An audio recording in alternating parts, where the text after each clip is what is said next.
Welcome back to the Public Benefits video series presented by the International Rescue Committee. This video will explain additional requirements for people who receive cash assistance through the government. This video was updated in May 2025. The rules may change after that. Please note, the voice in this video was created by a computer.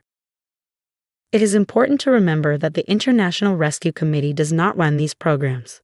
We are only sharing this video to help newly arrived refugees and immigrants understand how to use these programs. The Cash Assistance Program for Families with Children, TANF, and the Cash Assistance Program for Single Adults and Couples Without Children, GA, are managed by the Board of Social Services, which is part of the government. If you live in Union County and have questions about your benefits, you can call Social Services at 908-965-2700, or you can visit the Social Services Office in Elizabeth at 342 Westminster Avenue, Elizabeth, New Jersey 07208, or in Plainfield at 200 West 2nd Street in Plainfield, New Jersey.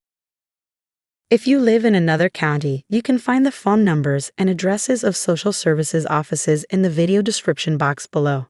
Also note that you have the right to ask for an interpreter when you meet with your caseworker at the Social Services office. In earlier videos, we talked about the importance of following the requirements of the program so we can be approved and continue to receive assistance, including completing the application for assistance, sending the required documents, and going to interviews that the Social Services Office invites you to. If you get cash or rental help through TANF, which is the Cash Assistance Program for Families with Children, or GA, which is the Cash Assistance Program for Single Adults or Couples Without Children, or TRA, which is the temporary rental assistance for people who are at risk of homelessness, there might be additional program requirements that you need to follow. TANF and GA are part of a program called Work First New Jersey, or WFNJ. You may see this name in letters about your benefits. Because WFNJ gives you monthly cash help, it may also ask you to go to work activity or job training, learn English, if needed, look for a job or housing and show proof of that. Your caseworker at Social Services will meet with you and explain what you need to do. 1. Work activity or job training. Your caseworker may assign you to a work activity in your community or another location. If they do, you must go and complete the activity. If you don't, your benefits may stop or go down. If you are placed in a work activity and have young children, you can request child care assistance. There is also an option on the NJ Helps online application to request child care assistance. 1. English language training.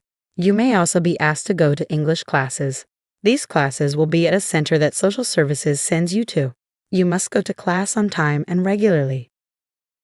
3. Job search. As part of your cash assistance program requirements, your caseworker may ask you to look for jobs and will ask you to fill out a form to show that you are trying. This form is called the Employment Search Log. The sheet will include your name, your Social Services case number, and the dates you are filling the form for. Now let's look at the table you need to fill out.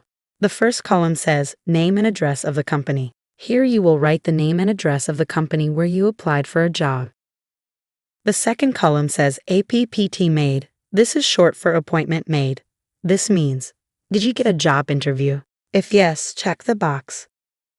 The third column says Application Received By and Phone Number. If you gave your application to someone in person, ask for their name and phone number and write it here. The last column says Interview By and Phone Number. If you had an interview, write the name and phone number of the person who interviewed you. Here are some examples. The names I am including are not real, they are just examples to help you understand. 1. I applied for a job at Dunkin' Donuts. I write the name and address. I got an interview, so I check the box. I gave my application to Ms. Michelle Anderson, and I write her name and phone number. I had an interview with Ms. Sarah Lewis, so I write her name and number too. Next, I applied for a job at Wayfair. I will write the name and address here. I did not get an interview, so I don't check the box next to it. I applied online, so I write online in the other boxes. I will then complete the rest of the sheet with information on all the companies I apply for jobs for. You may need to complete more of these sheets each month. Make sure you complete all the sheets your caseworker gives you, not just the first page. At the bottom of the sheet, you will see a statement that says, "By signing this form, I am attesting to the truthfulness of this information." Falsifying this information will result in a sanction. This means that the information you wrote in this sheet is true, and if it's not true, this may result in a sanction, which means a reduction or an end to your cash assistance. After the form is completed, make sure you sign it and write the date and give these sheets back to your caseworker at social services. If you don't, your benefits may reduce or stop. If you don't know how to apply for jobs on your own, don't worry. Go to the video description box below to find links to another video that will show you how to complete a job application online or in person. You will also find information about Workforce Advantage, which is an office that helps people look for jobs and prepare them for working. 4. Housing search for TRA recipients. Some people who receive TANF also get help with rent. This rent help is called TRA, or Temporary Rental Assistance. If you are receiving TRA, you may be asked to look for housing and fill out a special form.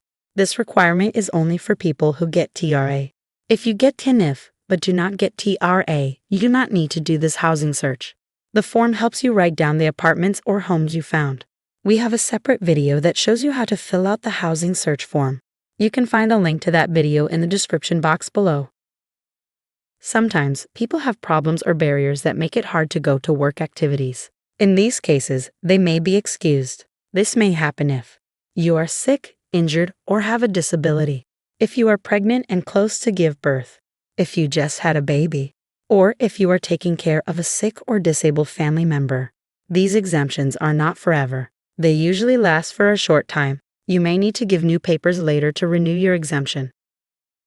If you think you cannot do work activities, talk to your caseworker at the county social services office.